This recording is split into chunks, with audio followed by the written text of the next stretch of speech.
Muito bem. Estamos de volta com o nosso podcast, né, com a presença do empresário João Rafael de Aguiar, nosso Conversa Séria. Essa é a 4ª edição. Aliás, desde já, Daniele Souza, queremos agradecer a muitos internautas pela repercussão do nosso podcast Conversa Séria. E hoje a conversa é muito mais do que séria. Vamos falar sobre trabalho, emprego, geração de renda. Bom dia, empresário João Rafael, uma satisfação poder contar com a sua participação novamente no nosso podcast. Trabalho, renda, força do trabalho. O que é que o senhor pode fazer essa apresentação inicial? Bom dia, Fernando. Bom dia a todos que estão a nos ouvir nesse momento. Para nós é uma satisfação muito grande recebê-los aqui no nosso local de trabalho e dizer que o trabalho é quem dignifica o ser humano. Ninguém pode sobreviver ou viver sem trabalho. O trabalho profissionaliza, o trabalho educa e o trabalho dá honra às pessoas. Porque não tem coisa mais importante do que profissionalizar um ser humano, profissionalizar um cidadão. E no trabalho ele se profissionaliza naquilo que ele está habituado a fazer. A cada dia que ele passa no trabalho é mais um aprendizado e a certeza de que ele vai cada dia ser mais profissionais possível. Então é um motivo de satisfação recebê-los aqui no nosso local de trabalho. Faz pouco tempo que nós estamos aqui, mais ou menos 50 anos que eu estou dando expediente nesse mesmo local e empregando pessoas.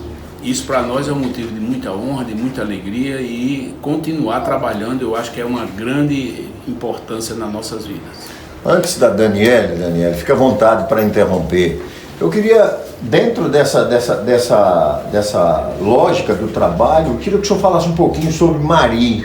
O senhor que prepara uma ação muito forte para gerar emprego e recordar. Eu ouvi o senhor falar sobre uma escola para treinar trabalhadores, uma parceria. O que é isso? Veja bem, Fernando, nosso pessoal foi procurado pelo senhor prefeito e o secretário, alguns secretários da prefeitura de Mari. Assim como também fomos procurados pelos que fazem a prefeitura de Sertãozinho. E perguntaram se havia possibilidade de mais cedo ou mais tarde, ou no futuro, a gente colocar um núcleo produtivo da nossa linha de produção nessa localidade. E o que eu falei, olha, para poder instalar um núcleo de produção em uma cidade, é preciso nós termos a garantia de mão de obra. Porque se nós vamos montar uma linha de produção para fazer, por exemplo, uma calça ou um macacão, uma roupa profissional, você tem que ter a certeza que naquele local você vai encontrar a mão de obra. Porque ninguém vai instalar uma fábrica para exclusivamente ficar profissionalizando as pessoas dentro da própria unidade. Então o prefeito de Mari se interessou, disse: nós temos um local importante, o que é que vocês podem oferecer? Eu disse: nós podemos oferecer um maquinário completo para que você mantenha o seu pessoal equipado nesses equipamentos para treinar e profissionalizar pessoas. Eles se interessaram, reformaram o local, que já estava praticamente pronto, fizeram uma reforma. Nós estamos mandando o maquinário para lá como um convênio entre a nossa empresa e a Prefeitura Municipal de Mari. Não será diferente também com o Sertãozinho, quando estiver pronto o local. Nós vamos fazer esse mesmo convênio com a Prefeitura de Sertãozinho, para que eles possam ir captando pessoas que se interessem em aprender a profissão e, ao mesmo tempo, profissionalizar aquelas pessoas. Por quê? Digamos que você monta lá em Sertãozinho, um exemplo, um núcleo com 50 pessoas para produzir. Mas aquelas 50 pessoas, mesmo estando pronta e profissionalizada, não significa dizer que elas vão permanecer por muito tempo nesse local de trabalho. Às vezes aparece uma outra atividade paralela a ser feita, ou viagem, ou mudança da cidade para outra. E aí você, se não tiver a garantia da substituição da mão de obra, você vai ter um desfalque na sua linha de produção. Por isso que a escola profissionalizante ela é importante para garantir a mão de obra suficiente para qualquer necessidade que a empresa tiver. Ou a nossa ou de outro grupo que queira se instalar também nessa cidade, vai ter a garantia que lá vai ter mão de obra. E a carência de mão de obra profissionalizada hoje é muito grande, não só aqui em Guarabira, mas em qualquer cidade que você for, naturalmente o poder público não tem se movimentado para conseguir profissionalizar as pessoas. Olha, falta pedreiro, falta carpinteiro, falta armador de ferragem, falta muita gente nesses ramos que toda semana vocês na rádio anunciam. Tem, por exemplo, 180 vagas para determinado segmento.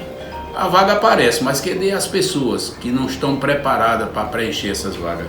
Porque ninguém vai contratar pessoas que não têm a aptidão para aquele serviço ao qual está sendo contratado. Por isso que a Lagoa Grande deu um passo à frente. O prefeito Sobrinho, com a sua equipe municipal, montaram uma escola profissionalizante, muitas pessoas estão sendo treinadas e aquilo ali futuramente vai ter muitas pequenas e médias empresas captando essas mão de obra, porque quem aprende é patrimônio da pessoa que aprende. Aquela mão de obra ele leva para São Paulo, para o Rio, para qualquer lugar que for. Então a importância do treinamento das pessoas é muito importante. Então nós estamos fazendo esse convênio com a Prefeitura de Mari. Creio que dentro de breve vai começar o trabalho de instrução, e depois que as pessoas tiverem aptidão para o trabalho e que tiverem o certificado de aprovação dado pelo núcleo que vai administrar esse trabalho lá na escola da prefeitura, é que nós podemos pensar em fazer uma catalogação dessas pessoas e montar um núcleo de produtividade que deve ser daqui 60 dias, 90 dias, vai depender da capacitação que será feita pela escola que está sendo montada. Mas eu espero que, como Mari é uma cidade muito próxima, vai ter muita facilidade da gente fazer essa montagem desse núcleo produtivo lá. E, empresário João Rafael, falar sobre trabalho não tem como fugir do assunto sonhos, do assunto empreendedorismo. E o senhor, mais do que ninguém, é a pessoa mais do que adequada para falar sobre trabalho, como um grande nome do empreendedorismo, né, do ramo empresarial aqui da nossa região. Qual o ponto forte que o senhor destaca como dica e um ponto forte seu como grande empresário, como grande empreendedor no universo do trabalho? Quando eu era garoto, Dani, que eu tinha aí meus 10, 12 anos, o meu primeiro negócio foi vender cocada. A minha mãe e as minhas irmãs faziam as cocadas e eu pegava aquele recipiente com as cocadas e saía nos locais de evento, como pequenos campos de futebol de pelada, locais como de aglomeração de pessoas, e eu saía oferecendo aquele produto. E qual era a minha intenção? Era conseguir algum recurso com isso. Tinha que tirar toda a despesa que era investida na matéria-prima para fazer a cocada, e a sobra naturalmente é lucro. E o lucro você nunca pode gastar 100%. No máximo que você pode gastar do que você ganha é 80%. Você tem que se organizar você mesmo com a sua própria contabilidade para porque o grande erro das pessoas é que passa numa loja e tem uma promoção. Aí você acha aquele produto barato. Às vezes você nem precisa, mas só porque chamou a sua atenção, você termina se endividando no cartão de crédito, comprando com o dinheiro que você ia utilizar numa coisa de mais necessidade. E aí você começa a se endividar e aí começa a não ter o empreendedorismo. E o empreender vem do berço, vem de baixo. Você não consegue aprender como empreender numa escola. Você até aprende a ler, a escrever, a ter a teoria, a prática na escola, mas para você saber como é empreender, você tem que se controlar. Esse autocontrole que tem que ser feito pelo ser humano é muito importante. Às vezes você tem vontade, a gente tem vontade de comprar algo, mas você tem que medir as suas finanças, pelo tamanho que ela for. É por isso que existem muitas pessoas no Brasil que estão, digamos, endividadas, não se preparam para esse momento que deveria ser na escola, né? Esse é o grande problema, porque não é na escola que você aprende com você mesmo, no dia a dia, sabendo se controlar. Olha, eu vou lhe contar um exemplo. Um certo dia eu estava na fábrica, lá no distrito, e chegou um cidadão chorando que estava com os filhos passando necessidade e precisava de um trabalho a qualquer custo para ganhar qualquer coisa. E eu confesso a você que eu não tinha necessidade daquela pessoa naquele momento. Mas eu tive dó daquela situação e contratei para que ele pudesse ser o porteiro de entrada da fábrica. E aí contratamos, vai ganhar o salário mínimo. Tudo bem, aceitou sem problema nenhum. Começou ganhando o salário mínimo. Aí 2 meses depois ele veio me pedir aumento, porque disse que não estava dando para nada, que a situação era muito complicada e não podia continuar trabalhando daquela forma. Eu disse, mas e o que foi que você não está precisando para preencher essa dificuldade que você estava tendo em dado com meus seus filhos? Não, porque a minha mulher precisava de um fogão, eu comprei um fogão à prestação, eu comprei um sofá à prestação, eu comprei uma geladeira, e quando a gente paga as prestações já não sobra absolutamente nada que dá para alimentar os filhos.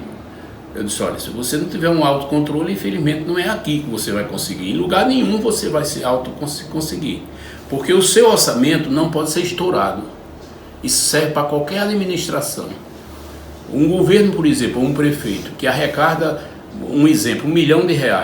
Se ele tem uma despesa de 1,1 milhão, é claro que vai ser um estouro de caixa de R$100 mil mensais. E aí quando fecha o ano, vai ter 1,2 milhão de estouro. Então ele não vai conseguir cobrir. A mesma coisa é o cidadão individual.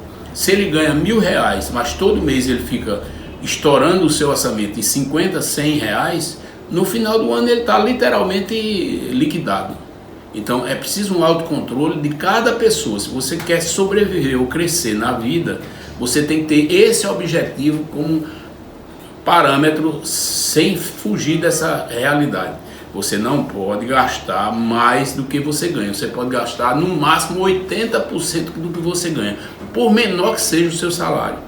Mas você tem que se controlar para dizer, aqui chegou, daqui não passa. Porque se ultrapassar o mês, vai com certeza estourar o outro mês também.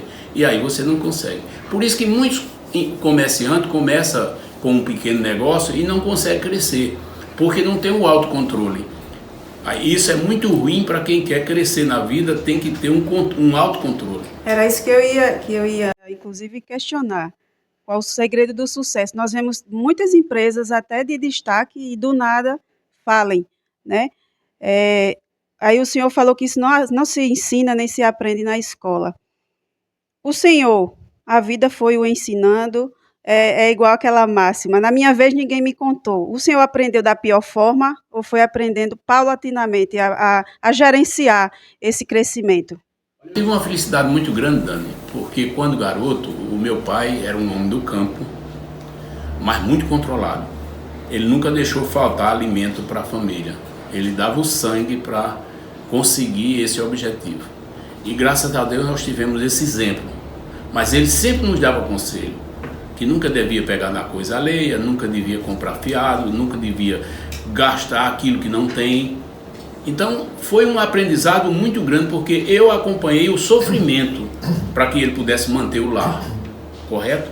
Se eu acompanhei esse sofrimento, então na verdade serviu de exemplo para mim seguir esse ensinamento, de forma nenhuma, não gastar mais do que o que estava ganhando, sempre gastar menos. É tanto que com esse ramo de cocada que eu vendia quando garoto, 1 ano e meio depois mais ou menos, eu consegui comprar uma vaca com o lucro desse recurso.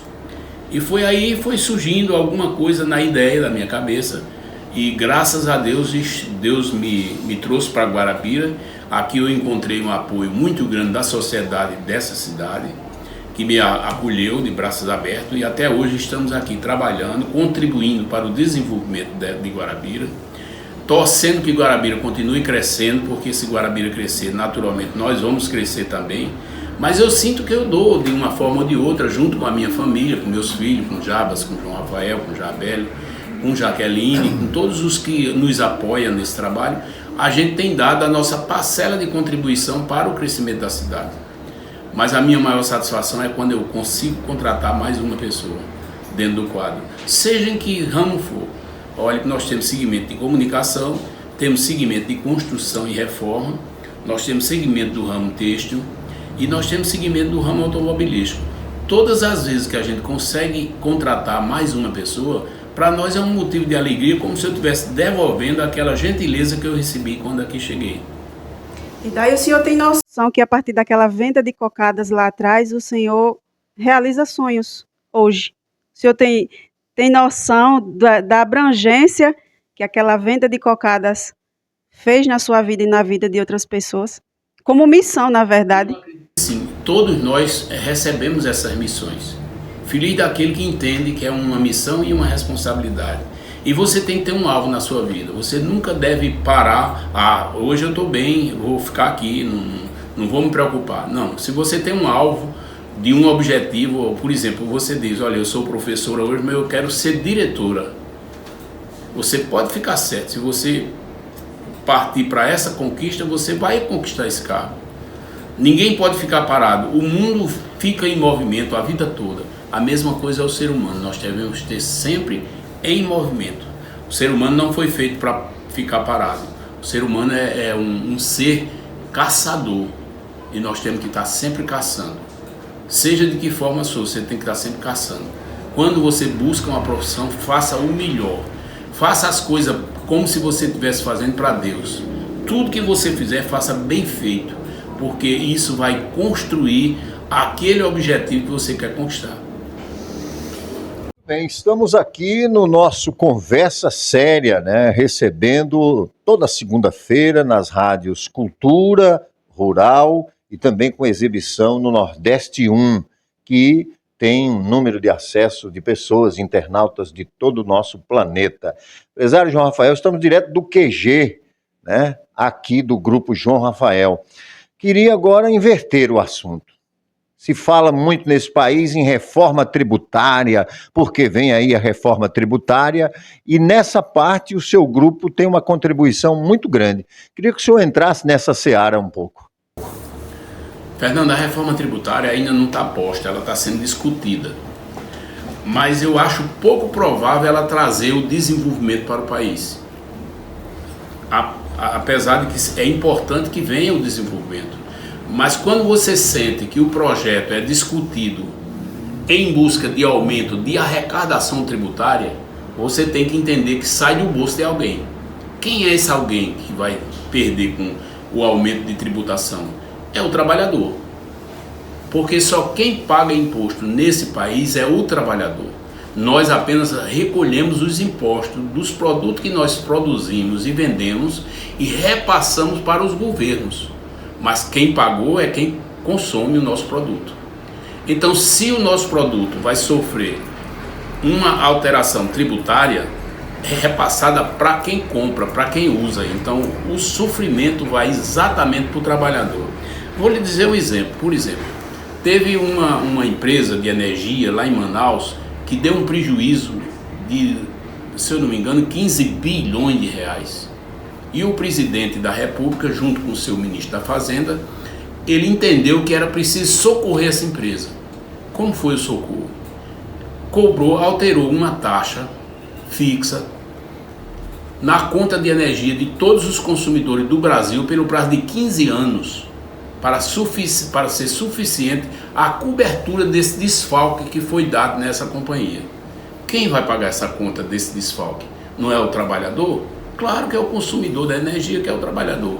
Então é um país que só pensa em arrecadar, não pensa em desenvolver. O único presidente que teve essa ideia foi o presidente anterior a esse, que teve uma ideia de reduzir alguns impostos e aumentou a arrecadação tributária.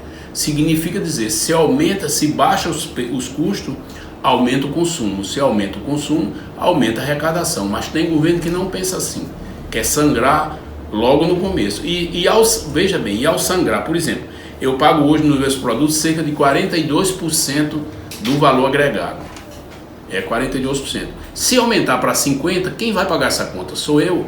Não, eu vou ter a responsabilidade de repassar para o consumidor, para que o consumidor nos pague e eu repasso para quem está cobrando.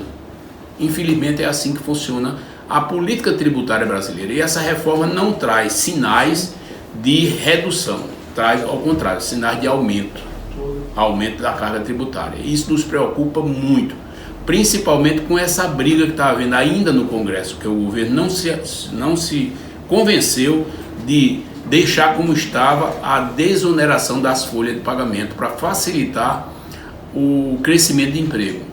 Não, briga, quer de todo jeito voltar a cobrar 100%, e 100% o país não está preparado para isso. Então vamos aguardar e ver o que vai acontecer. Acredito que até o recesso o Congresso Nacional deve aprovar a pedido do presidente da República, uma nova alteração no processo da desoneração da folha. Isso vai sair exatamente para as costas do trabalhador, porque se eu ter 10 empregos, eu reduzo para 8, porque eu tenho que pagar ao governo. Quanto custa um trabalhador para uma empresa que ganha o salário mínimo? Isso. O salário mínimo hoje é R$ 1.412, mas você paga, sem a desoneração da folha, você paga 36,5% desse valor. Esse é o encargo previdenciário.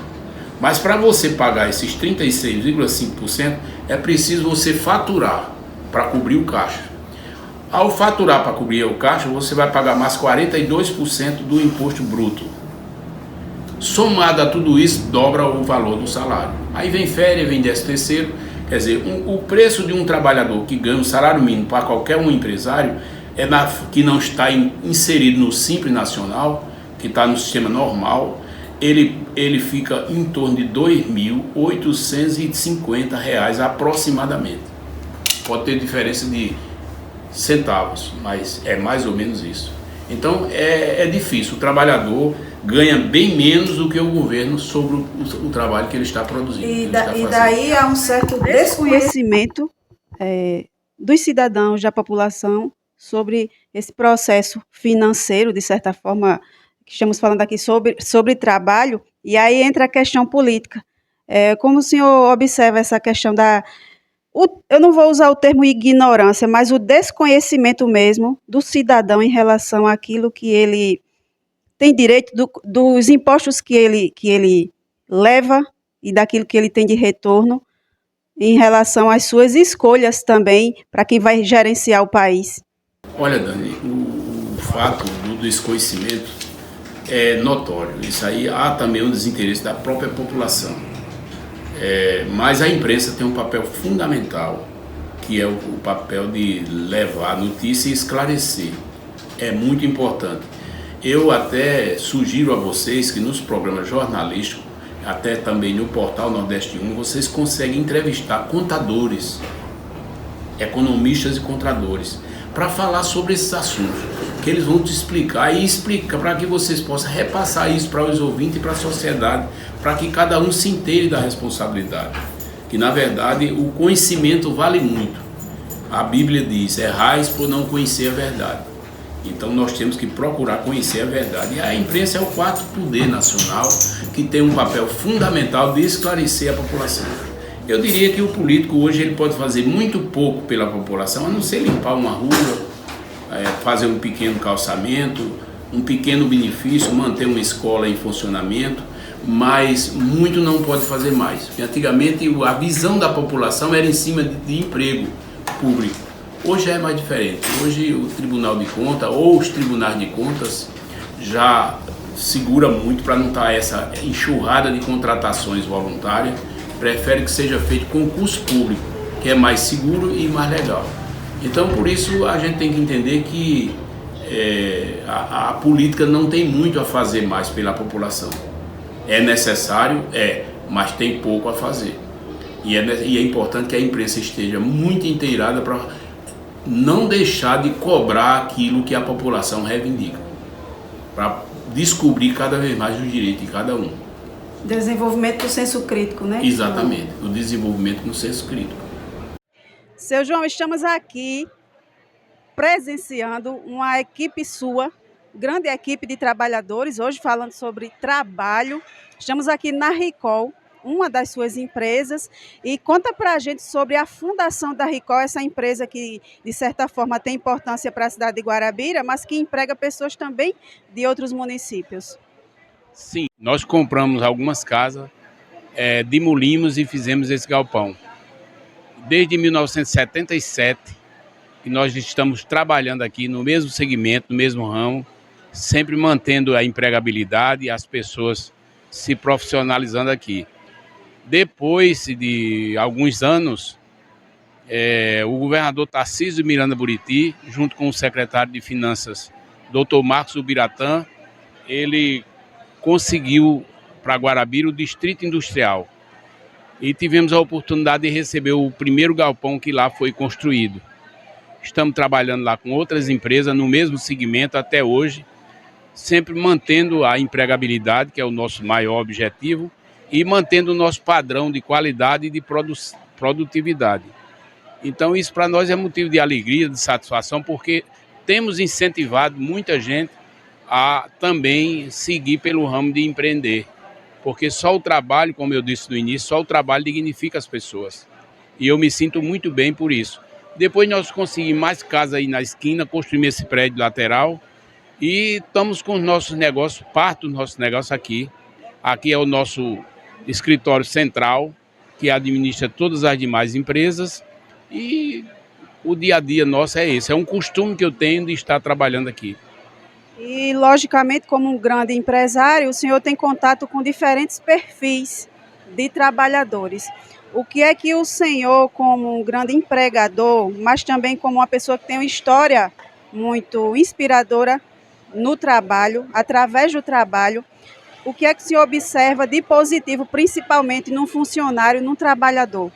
Se o funcionário tiver com um problema pessoal, ele não rende ao trabalho. Nós temos uma preocupação muito grande de sempre trazer alguns psicólogos, também pessoas que são técnicos de segurança do trabalho, para estar sempre conversando com o nosso pessoal da RH e levando as pessoas para a reunião. Porque às vezes você está com um problema grave que atrapalha o seu comportamento profissional perante os demais companheiros. E você sabe, uma empresa que tem muitas pessoas, são muitos segmentos que ali divergem, né? E uma desavença entre ambos traz um prejuízo naturalmente moral para a empresa. E nós temos tido esse cuidado e, graças a Deus, temos conseguido, com muito esforço, mas com muito zelo, conseguido manter esse quadro de funcionário trabalhando. E nesse nosso podcast semanal, vou fazer uma pergunta, de certa forma, não sei se pessoal, mas se o senhor pudesse voltar ao tempo, o que o senhor, no ramo do trabalho, através do trabalho, o que o senhor faria tudo de novo e o que o senhor jamais faria? Começava vendendo cocada. Foi um grande aprendizado da minha vida. Muito bem, e assim a gente chega ao final, né, dessa 4ª edição do Conversa Séria. Empresário João Rafael, nosso diretor-presidente, aqui nas rádios Rural, Cultura e o Nordeste 1. Muito obrigado por sua colaboração, sempre falando sobre progresso, emprego e geração de renda. Eu agradeço, Fernando, a você, a Dani Souza, a Tiago, a Marcelo Júnior. Dizer que é uma grande satisfação receber vocês aqui no meu local de trabalho, no meu pioneiro local de trabalho, e dizer que é com muita alegria que a gente pode contar um pouco daquilo que a gente já aprendeu até aqui para os nossos internautas, para os nossos ouvintes da emissora, para que alguém possa tirar algum proveito desse papo sério que tivemos no dia de hoje. Muito obrigado a todos.